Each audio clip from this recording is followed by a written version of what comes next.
Hi, I'm Erica Nakamura. And I'm Jocelyn Guest. And we're whole animal butchers. Spatchcocking is pretty perfect for Friendsgiving because it takes the least amount of time to cook. So you can actually enjoy yourself, have a little extra wine rather than just poking at the bird and basting it all night. And also it's a hell of a lot easier to carve at the table. So you look like a boss. So the idea with spatchcocking, first of all, is you take out the backbone and the breastplate so that it lays flat. So you get a lot crispier skin, it cooks a lot faster, and the carving's even a little bit easier. So the first step is, this is where the head would be, right? Where the neck is usually attached.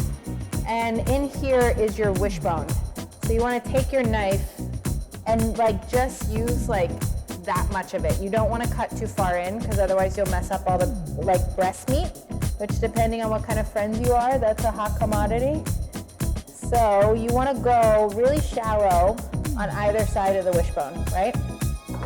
Just enough where you can get your 2 fingers in there and run it all the way up to the tip of the wishbone. And then your wishbone will pop out just like that.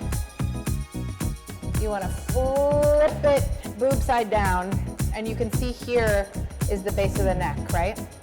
So you can see on your bird, the spine goes down here, all the way down to the tail. Now what you want to think about when you're doing this is you see these divots right here?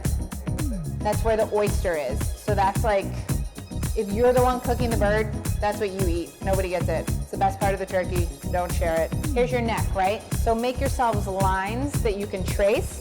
So cut through the skin on either side, right? So there's your spine. Here are the oysters we're talking about. What you want to do when you're cutting something like this is angle your knife toward the bone. I'm pulling the meat with this hand. I'm cutting toward the bone. So I'm not messing up any of that really nice turkey that people are excited about. So now, see, you have a better guide, right? You can see exactly where you're going. So come back over here. You just want to cut right through. Don't do one side all the way. Go down both sides evenly. Do one side, go back the other way. So now that you're through those ribs, whenever you get confused, just cut away some of the meat, right? Because then you can see exactly where you're going. So now when you get down to here, so you want to get your knife through that joint right there. If you cut toward the bone, you're not going to screw up any of the meat. And if you get stuck, just give it a little yank. So just keep kind of pulling and cutting through that joint. So you didn't screw up any of the meat, you just cut right through the bone. And there you go. We have the spine totally out. And you can see in here, you have your ribs. This is your breastplate. So you can see where it comes to a V right here. And there's some bone that you can feel. So same idea, you want to just use the very tip of your knife and you want to score the bone. You want to snap it open. Again, pull, so the bird pulls itself back down, and then just follow the path of the bone.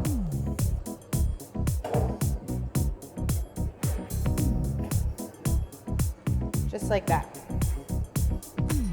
And that's chest plate. And then that's it. So now, when you cook it, knees together and wings back. So I like to spatchcock turkeys because it cooks a lot faster. So you have less waiting around poking at the bird while you could be out enjoying yourself with your pals. Also, it assures that you're going to get crispy skin. Because you start by searing that skin and then you flip it and pop it in the oven. So you get the crispy skin without overcooking it, which is always a plus.